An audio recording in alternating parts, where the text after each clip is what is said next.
skydiving is an inherently dangerous sport. You and/or your instructor may be seriously injured or killed as a result of your participation. You will be able to reduce your risk of injury or death by taking your training seriously and listening closely to your instructor's directions. Your safety is our #1 priority. Please turn off your cell phones while we are training because this is really cool stuff. You are gonna want to see this. But first, some fine print. This tandem training video exceeds minimums required by the FAA FAR Section 105.45 as recommended by USPA, as guided by Strong Enterprises. The briefing must include the procedures to be used in a case of emergency with the aircraft or after exiting the aircraft, while preparing to exit and exiting the aircraft, free fall, operating the parachute after free fall, landing approach, and landing. In other words, we're training you as the FAA requires, and then some.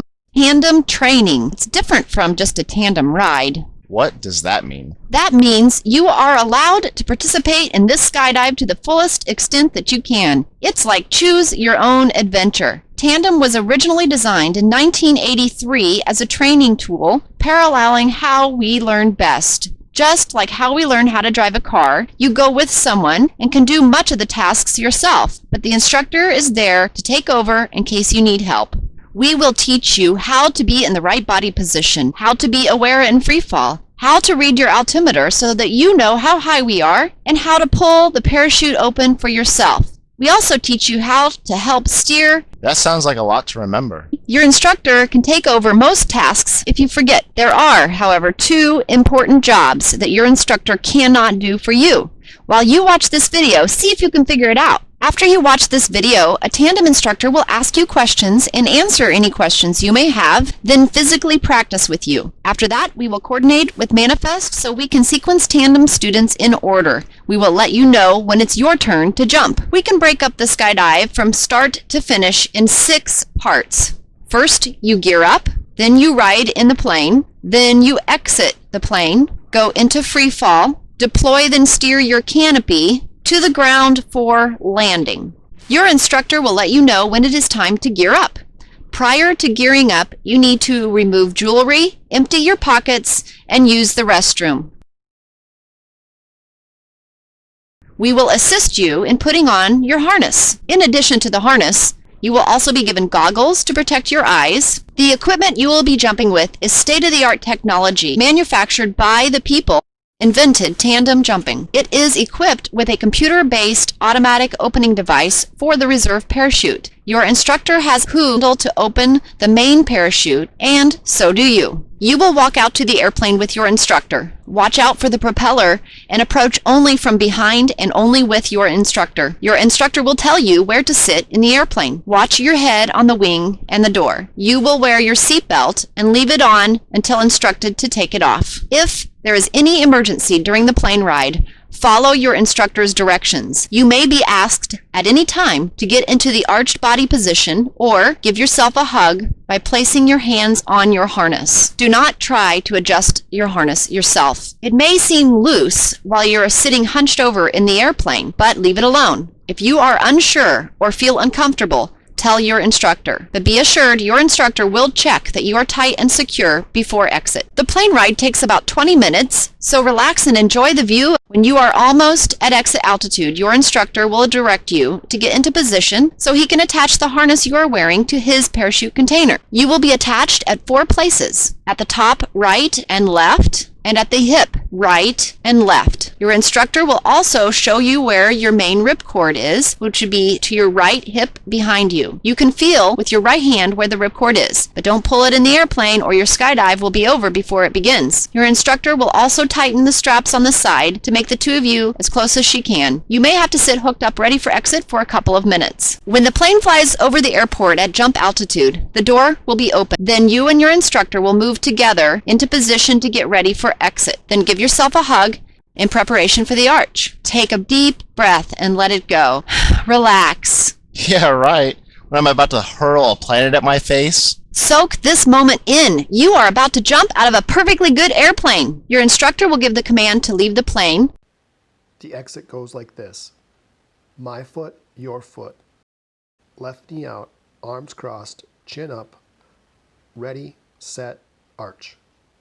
Then you are in free fall. You need to achieve the arch body position so the 2 of you can become stable. That body position looks like this. Your chin is up, with your head still back, just where you had it before exit. Your legs are about shoulder width apart. Your hands are even with your head, close to your ears, but also about shoulder width apart. Your hips are forward, pointing down towards the ground, with your knees higher than your hips. The arch occurs in your hips, not your chest. So exaggerate the arch by putting your knees higher than your hips and keeping your chin up. Your knees should be higher than your hips. Arch and keep that body position, holding still. Your instructor can compensate somewhat for errors in your body position, but only if you work as a team.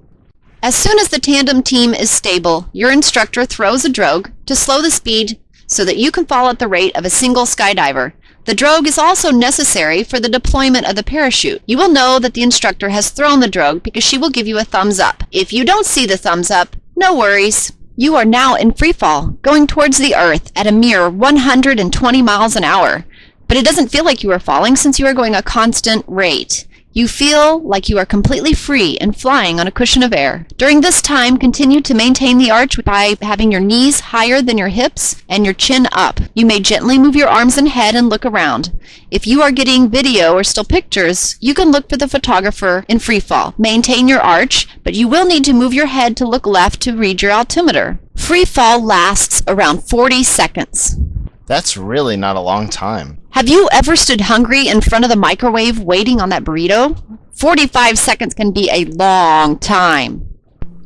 You can make the most out of your free fall time and make the time last longer if you have active awareness instead of passive awareness. You keep your awareness about you and move your attention between yourself, the altimeter, and this amazing view of the world like you've never seen it. We call that circle of awareness.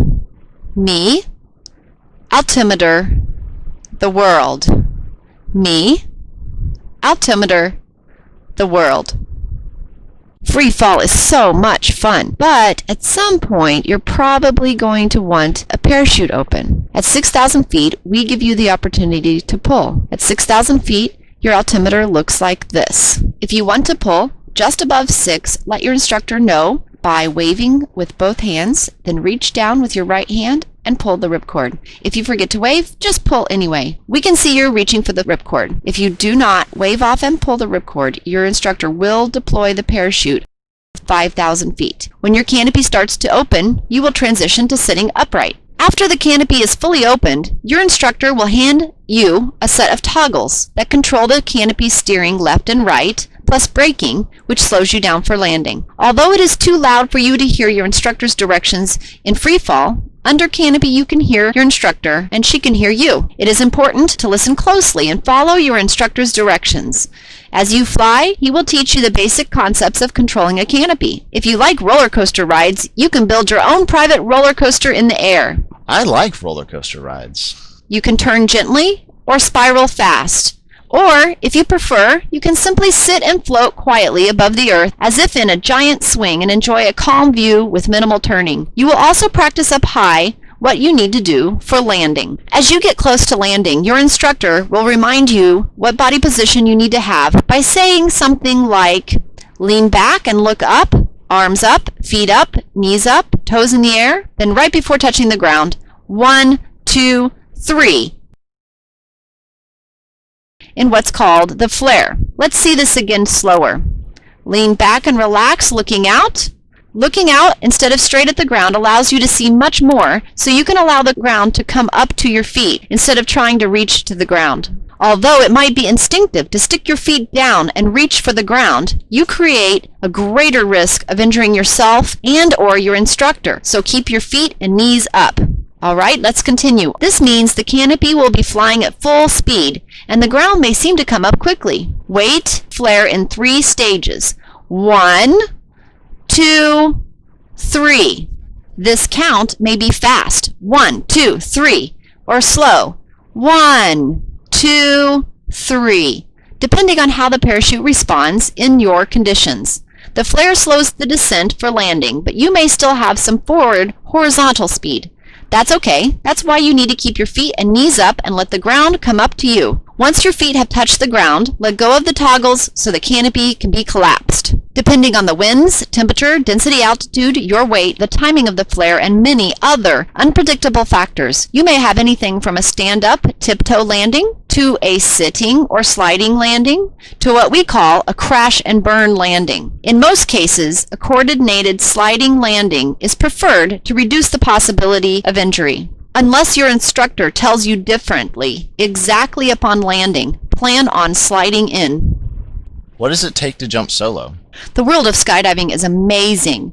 If you enjoyed this skydive and want to do more training towards jumping solo or eventually earning a skydiving license, your instructor can tell you more about this program. Just ask us. Solo student jumps get less expensive as you take on more responsibilities for the jump.